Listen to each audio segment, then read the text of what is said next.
Bien le bonjour, on se retrouve aujourd'hui pour une nouvelle vidéo dans laquelle je vais vous présenter un petit peu la gamme de processeurs vendus par Intel.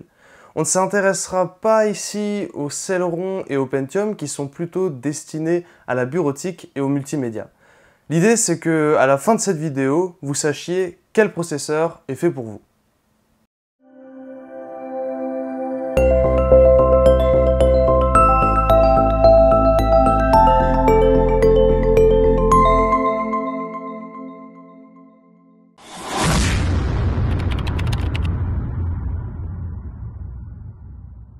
On va commencer tout en douceur avec la convention de nommage qu'utilise Intel pour ses processeurs Intel Core.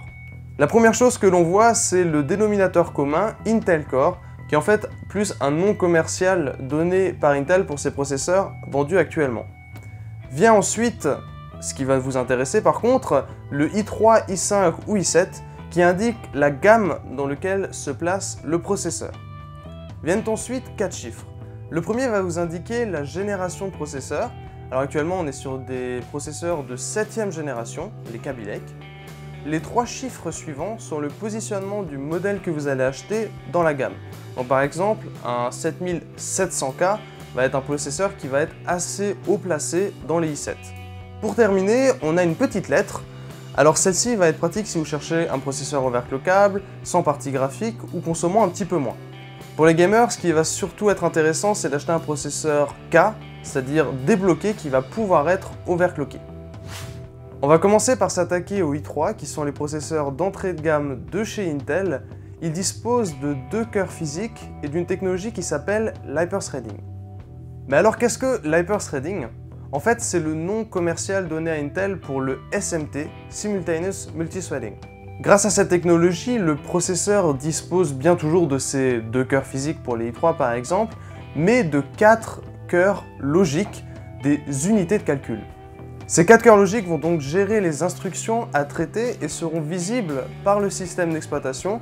Donc par exemple sous Windows, dans le gestionnaire des tâches, vous aurez bien 4 cœurs qui seront détectés, et c'est très pratique car certains jeux requièrent absolument un processeur quad-core pour pouvoir être lancé. En gros, le résultat est que l'on optimise l'utilisation des cœurs physiques, ce qui permet en général dans les benchmarks d'avoir un gain de performance de 20 à 30%, ce qui est quand même non négligeable.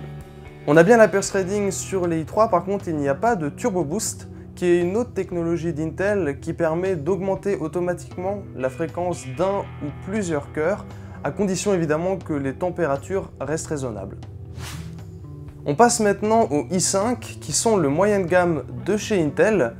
Ils sont équipés de 4 cœurs, sans hyperthreading par contre, mais vous avez des fréquences par cœur qui sont assez élevées, avec aussi du bon gros turbo boost. Sur certaines références, vous allez pouvoir gagner jusque 400 MHz par cœur. La plupart des jeux sachant désormais utiliser efficacement 4 cœurs, les i5 sont à privilégier pour la majorité des joueurs. Il reste de très bons partenaires pour la 2K ou la 4K. En effet, l'utilisation du processeur n'augmente pas avec la résolution. C'est en fait la carte graphique qui va être mise à genoux dans ce cas de figure, donc il vaut mieux investir là-dedans plutôt que dans le processeur. Par contre, si vous comptez dépenser plus de 400 € dans une carte graphique pour pouvoir jouer en 1080p à 120 ou 144 fps, les i7 seront plus adaptés pour vous. Les i7 justement, parlons-en. Il s'agit du haut de gamme d'Intel, avec toujours le turbo boost des i5, mais le retour de l'hyperthreading qu'on avait sur les i3. Ils sont par contre divisés en 2 gammes distinctes. Tout d'abord pour le grand public, avec les i7 6700K et 7700K par exemple. Ce sont des processeurs similaires aux i5 au niveau de l'architecture.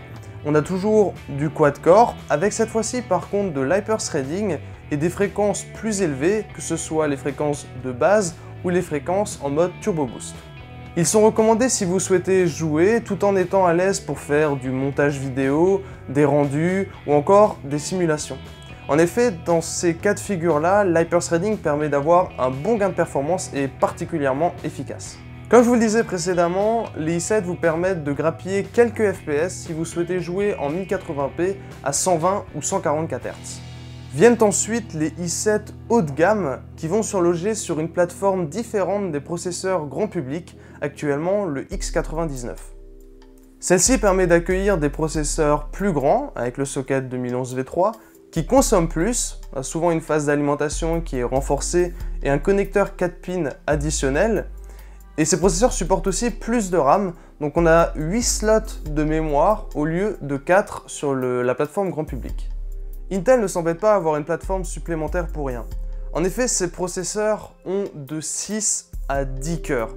Oui, 10 fucking cœurs.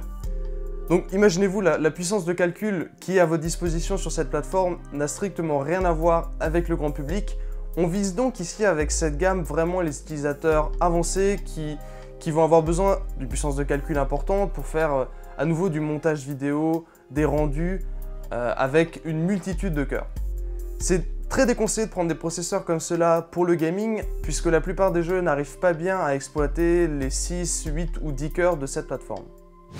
C'est encore tout frais, mais une nouvelle plateforme haut de gamme, le X299, successeur du X99, va bientôt arriver sur le marché avec au passage une nouvelle gamme de processeurs, les X-Series.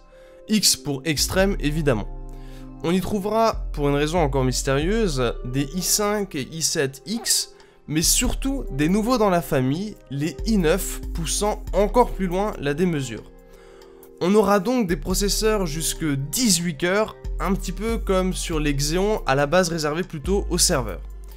C'est bien beau, mais le souci c'est que les 10 cœurs étaient déjà extrêmement chers, par exemple avec le 6950X, donc je n'ose même pas imaginer le prix qui... Effectivement, ça va être plutôt onéreux. Dans tous les cas, j'espère que vous aurez appris quelque chose avec cette vidéo et que la gamme d'Intel vous semble désormais un petit peu plus claire.